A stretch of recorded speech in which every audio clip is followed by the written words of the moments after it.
حضرت مولا علی شیر خدا کہتے ہیں ہم حضور کی بارگاہ میں بیٹھے تھے کہ بدو آ گیا دیہاتی.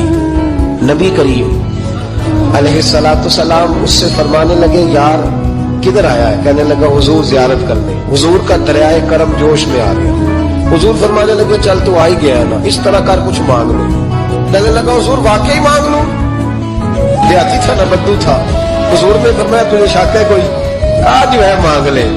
بندہ بدو تھا, بس لمٹ ہی تھوڑی تھی, تھوڑی لمٹ تھی. حضور نے فرمایا مانگ.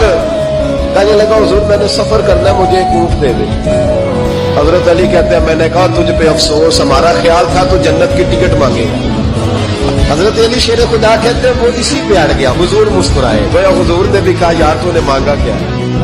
میرے محبوب نے ایک اور کرم فرمایا, کہا چل اونٹ تجھے دیا, کچھ اور بھی مانگ, چل کچھ اور. اب تنگی یہ دام وہاں پہ نہ جاؤ, اور بھی کچھ مانگ ہے. آج وہ مائل بات آ, چل مانگو. حضرت علی کہتے ہیں میں نے کہا اب سیانا بنے گا, اب یہ کہے گا حضور 7 نسلوں کی جنت, تو حضور نے فوراً عطا کر دینی.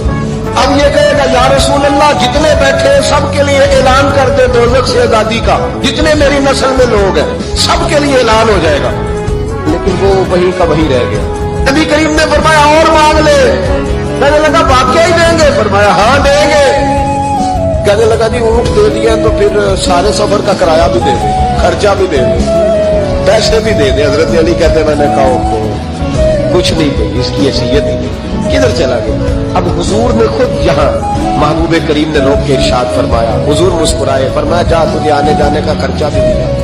اب ذرا لفظ سننا, حدیث طبرانی ہے. محبوب فرمانے لگے تجھ سے تو حضرت موسیٰ کے دور کی وہ بوڑھی اچھی ہے. خود حضور فرما رہے تجھ سے تو جناب موسیٰ کے زمانے کی وہ بوڑھی. حضور کون سی بوڑھی؟ صحابہ کہتے ہیں ہمارے کان کھڑے ہو گئے, یا رسول اللہ کون سی بوڑھی؟ ذرا مزار کی برکت دیکھیں.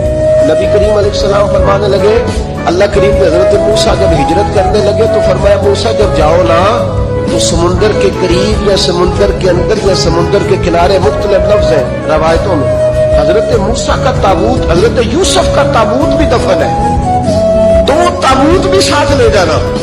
یہ تو اللہ نے بتا دیا پر یہ نہیں بتایا دفن کہاں ہے. حضرت موسیٰ ڈھونڈتے رہے تو ڈھونڈنے کے بعد عرض کی مولا یہ بھی بتا دیں وہ کہاں ہے. فرمایا نہیں, وہ آپ نے خود ہی ڈھونڈنا ہے.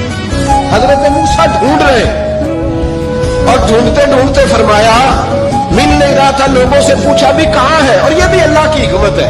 اللہ تو اپنے نبیوں کے سامنے سارے پردے کھول دیتا ہے, یہ بھی حکمت ہے. کہاں ہے مزار؟ لوگوں نے کہا حضور ایک بوڑھی اماں ہے, بڑی بوڑھی, اس کو پتا ہے. پر میں بلاؤ. اماں کو بلایا, کہا زیادہ بوڑھی ہے. تو حضرت موسیٰ کہنے لگے چلو خود چلتے ہیں اس کے پاس. حضرت موسیٰ خود آئے. کس کام؟ اللہ آپ کا بھلا کرے, اللہ کرے آپ کو یاد رہ جائے یہ بات. مزار شریف کا پتہ کرنے آئے. آ کے اماں سے کہا اماں حضرت یوسف کے مزار کا پتہ. کہنے لگی بالکل پتہ ہے. کہا پھر کہاں ہے؟ کہنے لگی ایسے مفت میں ہی بتا دوں, مزار کا پتہ بتانے میں پیسے لگتے. کہا کیا لیتی ہو؟ اماں کی سوچ. حضور کہنے لگے تجھ سے تو اماں کی سوچ ہی بڑی ہے, اماں کی سوچ دیکھیں. اماں کہنے لگی موسیٰ اگر حضرت یوسف کے مزار کا پتہ بتاؤں گی اس شرط پر کہ جنت میں مجھے وہ والا مکان چاہیے جس کے پڑوسی حضرت موسیٰ علیہ السلام ہے. ختم ہو گئی بات. رکھو یہاں قیمت تو لے لو مزار کا پتہ. حضرت موسیٰ علیہ السلام کہنے لگے اماں تو زیادہ ہی اونچی چلی گئی ہے, اس طرح کر جنت لے لے. یہ موسیٰ کا پڑوس نہ مانگ, جنت لے لے.